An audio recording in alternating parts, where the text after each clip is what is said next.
Et dans la foulée, je me formais. Et à chaque fois, je cherchais de nouvelles formations pour me former. Il y avait déjà les MOOC, les formations en ligne et tout ça. Donc, je me formais beaucoup. Donc, comme ça, j'ai suivi la formation à un moment donné sur la conception et la réalisation des emballages écologiques. Mais c'était que de la théorie. C'était de la pure théorie. Donc, c'est ton premier contact avec le monde des emballages. Oui. La formation que tu as suivie. Oui. D'accord. C'était mon premier contact avec le monde des emballages. Mais après, je n'ai pas vraiment approfondi les choses là-dessus. Et c'est ce qu'on a fait un projet avec une agence de développement française où on devait se rendre en France pour un certain nombre d'activités. OK. Mais à la dernière minute, j'ai été recalé. Parce que le projet que je portais à l'époque, il disait que c'était un projet sensible. Donc, j'ai été recalé. Mais il y avait mon ami sans toi. Oui, les autres sont partis sans moi. Il y avait mon ami, Florent Akbaki. On partageait le même bureau, le même studio à l'époque. Et Florent, lui, il est allé. Et quand Florent est revenu, il m'a ramené un petit sac sur lequel c'est écrit mon nom. Parce que là-bas, ils avaient déjà préparé les kits des participants. Donc, il y avait mon truc. Donc, lui, il a pris le sac, il l'a ramené, il m'a raconté tout ce qu'ils ont fait. Ils ont rencontré François Hollande, ils ont raconté X. Bon, je regardais le sac et puis je lui ai dit, Florent, je vais faire ce sac. Il dit, comment je vais le faire? Il dit, non, demain, je te produis ce sac. Tu as eu l'éclair, comme ça. Oui. C'est ce qu'on appelle un éclair de génie. On ne sait pas parfois d'où ça vient. Hein. C'est comme ça, c'est venu. Un message. Voilà. Donc, dès que je suis rentré à la maison, je vivais déjà chez moi à l'époque. Donc, dès que je suis rentré à la maison, il y avait des paquets de ciment qu'on a utilisés pour le chantier. Il en restait. Donc, j'ai pris pour en découper. Ma femme me posait la question, qu'est-ce que je vais faire avec? C'est un sac en papier qui t'a ramené en craft. Oui, c'est ça? Craft. Ok, d'accord. Il y avait même une gourde, il y a mon nom dessus. Oui, les goodies là, voilà, bien sûr. Il y avait les trucs là dedans. Ouais, c'est ce qu'il a ramené. Donc, quand je suis rentré à la maison, j'ai pris le paquet de ciment que j'ai découpé et j'ai produit le premier sac Civic Bag. Ok. C'est sur la base de la formation que tu avais suivie en ligne? Oui, c'est sur la base. Et toi-même, tu es manuel déjà à la base. Tu es quelqu'un qui bricole beaucoup. Oui, je suis très manuel. Oui, je crée des choses moi-même. Je dessine bien.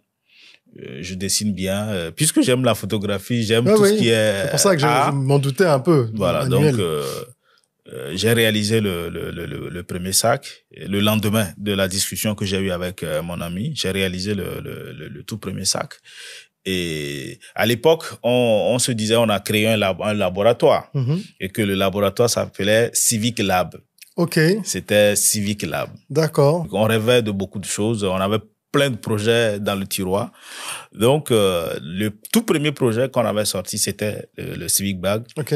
Donc, Civic Lab, Civic Bag. Très bien. Donc, c'est depuis cette époque que le nom existait. D'accord. Donc, on a écrit 3 noms. Tous commençant par Civic, il y avait 228 quelque chose et tout ça, et on a pioché, c'était Civic Bag, on a pioché. Au hasard.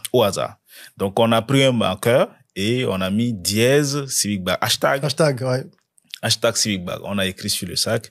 Comme c'est l'époque des réseaux sociaux, Facebook avait le vent en poupe. Quelle année à peu près? 2016. Okay. 2016. Nous étions un 16 décembre 2016. Ah oui, tu peux pas oublier cette date parce qu'en fait, c'est ça, c'est de là qu'est partie l'entreprise Sifflerie aujourd'hui. Que tout est parti. Donc, on a pris en photo le sac que j'ai publié sur ma page.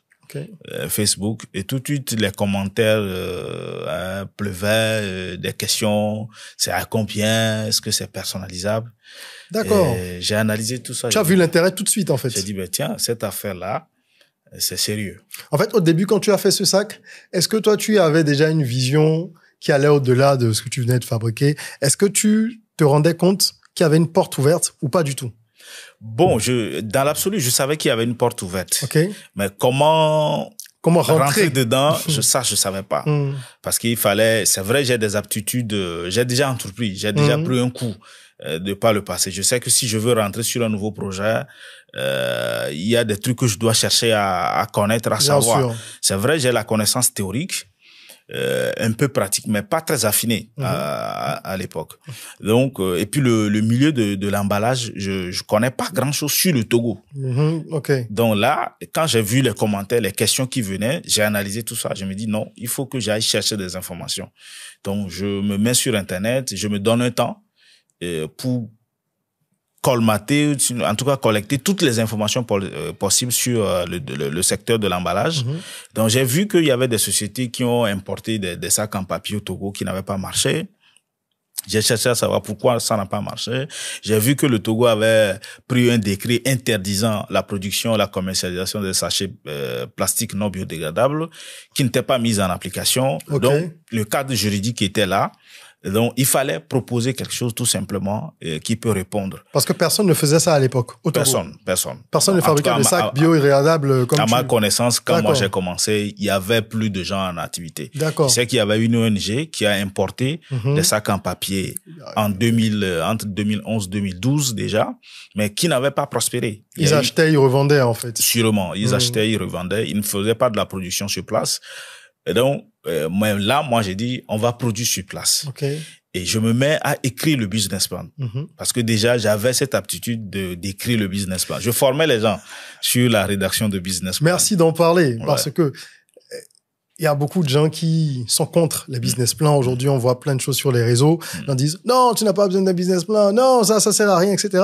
Quand tu n'as pas de plan, tu peux pas savoir où tu vas. Au moins pour toi, comme je dis, moi, j'estime que le business plan, c'est la Bible de l'entrepreneur. C'est déjà pour se tracer un chemin qui forcément va prendre des voies divergentes et différentes, hein, parce que le terrain, c'est pas ce qu'il y a sur le papier, mais il faut au moins avoir une feuille de route. Ça dit, le business plan, moi, je me le définis comme la toute première histoire que tu te racontes sur ton entreprise, sur ta future entreprise. C'est l'histoire que tu te racontes. Si tu ne te crées pas une histoire, tu vas évoluer comment? C'est ça. Tu évolues comment? Ta tête n'est pas une caisse d'enregistrement. Absolument. Il faut quand même prendre le temps, se poser, réfléchir, hein, en tout cas bâtir le projet dans ta tête. Exactement. Et le coucher sur papier. Faut le structurer, quoi. Bien sûr. Et le coucher sur papier. Bien sûr. Et ça lui donne forme, ça lui donne déjà vie. Mais si c'est juste dans ta tête. Dans ta tête. Et puis, moi, je dis souvent, ça dépend du type de projet ou dans le secteur dans lequel vous voulez vous lancer.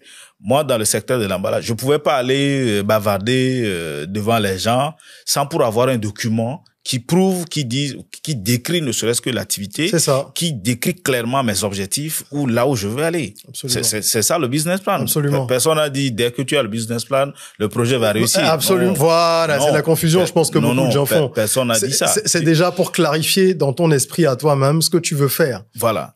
Tu peux avoir un business plan et puis ne même pas pouvoir le mettre en place. Hein. Bien sûr. Et le business plan, ce n'est pas aussi un outil ou un document figé. C'est un truc dynamique, ça évolue. Tout le temps. Tout le temps. Tu te racontes une histoire qui est couchée sur papier, mais la réalité du terrain est différente. C'est ça. Mais moi, ça m'a permis quand même de toucher un certain nombre d'aspects, de voir quel est le niveau de la demande d'abord, qui fait quoi, qu'est-ce qui est plus consommé. Étudier le marché, c'est ça. J'ai étudié le marché. J'ai posé des questions à des gens. C'est vrai, je n'avais pas assez de moyens, mais j'ai pris quand même une petite cible, un échantillon, à qui j'ai posé un certain nombre de questions. J'ai cherché à comprendre. Voilà. Même sur les concurrents, ceux qui faisaient les sacs en plastique non biodégradables, j'ai dénombré le nombre d'entreprises ou d'usines qui avaient